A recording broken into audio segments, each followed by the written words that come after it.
Wandsworth Radio. So before Iron Maiden, you knew you wanted to be a musician. Mm-hmm. Was that something you've done from a young age, playing keys? Or? Yeah. I mean, my dad was a piano player. He was a classical pianist and a classical tenor. So I would grow up listening to him playing Rachmaninoff and Chopin and Mozart and singing these fantastic Neapolitan love songs with his super powerful voice that would make the room shake. And, you know, the vase on the mantelpiece looked like it might fall off when he hit a top C. But I could never read music. They sent me to piano lessons for a short while, and I just couldn't get on with the reading of music and the structure of music. So I just started noodling around on the piano, trying to write my own songs, because I thought if I write a song, then no one can tell me it's wrong. And the first song I wrote, I used the lyrics from Wind in the Willows from a poem called The Duck's Ditty. I think it would start something like duck's tails, drake's tails, yellow feet a quiver, something like that. And I just put it to music. Because, you know, at 12 or however old I was, I had no life experience. I had nothing to write about as a lyric. And it kind of developed from there. You say that, but a lot of pop artists these days, being kind of 16 to 18, even Justin Bieber, who was 13 when he first came out, they seem to find something to talk about. That's true, but I tend to think it's a cultural thing. That there's a whole argument in biology and development between nurture and nature, whether you are born to do something or whether you can learn to do something. And I suspect it's a mix of the both, that we have a natural aptitude towards something, but our environment informs us. So when I was growing up, there was no YouTube, there was no internet, there was only 4 channels of television. I mean, it was a time when access to music and information about music was very limited.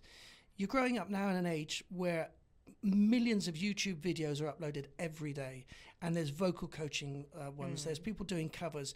I think the younger generation have access to information that can inspire them and inform them, creates a new generation. I agree with you. When I was growing up, the 12, 13-year-old singers were people like Lena Zavaroni, who had a freakishly old-sounding voice and was kind of like a middle-of-the-road artist.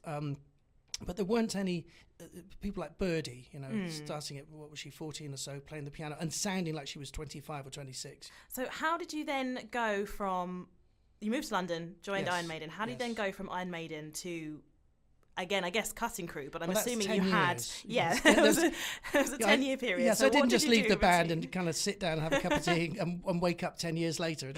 So when I left Iron Maiden, I joined a band with a guitar player called Brian James, who had been the original guitar player and writer for a band called The Damned, who were a punk band who released the first British punk single ahead of the Sex Pistols. He wrote 2 of the great punk anthems, Neat, Neat, Neat and New Rose.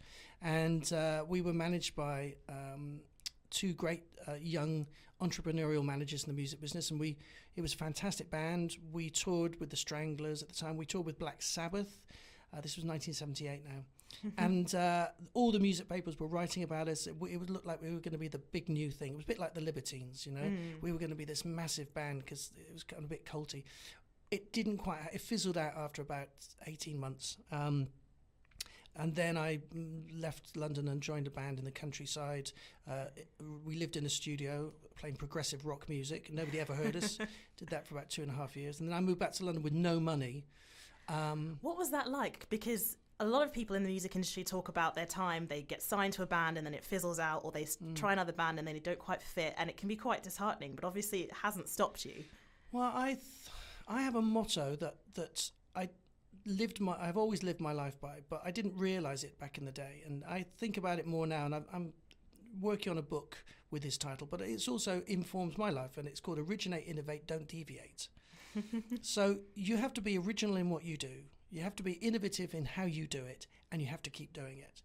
And I apply that to kind of most aspects of my life. But as a musician, everyone will tell you this is a life of rejection. So you just have to keep going, and you have to keep trying different ways to achieve the thing that you love to do the most. And the more tenacious you are, the more chance you have. You know, there are plenty of artists that haven't had success until much later in their life. And there are other artists like Justin Bieber who have success very early on in life. There is no rule for this. But the one factor that is true for everyone is that you have to keep doing it, because as soon as you stop doing it, it will never happen. Has the rejection ever sort of changed your creativity at all, like affected it in any way? Not really. I'm either stupid enough not to pay attention to it, or focused enough to leave it behind me.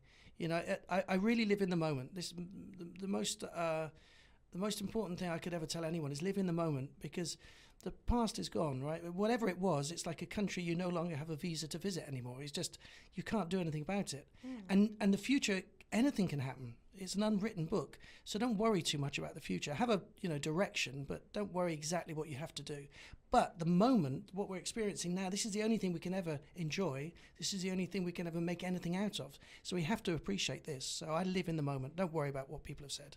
I think they do say that to be in a creative industry, you do have to be a little bit either naive or stupid, but in a good way, obviously. Yes, I'm naive, stupid, and you have to have listen, I'm very sensitive, but I also have a kind of a thick skin, and you kind of develop a self-protecting mode, which not everyone, right? But if you want to keep going in this business, it doesn't matter who you are. Even if you are the most successful artist in the business, you will still deal with rejection, right? You know, it's like models. Some of the greatest models in the world will want to be the face of L'Oreal, for example, but they will be rejected for a different model. It's not that they're bad; it's just that they're not right for that part, or they, it's just we have to learn to deal with the fact that we're not always going to get everything we want. Wandsworth Radio.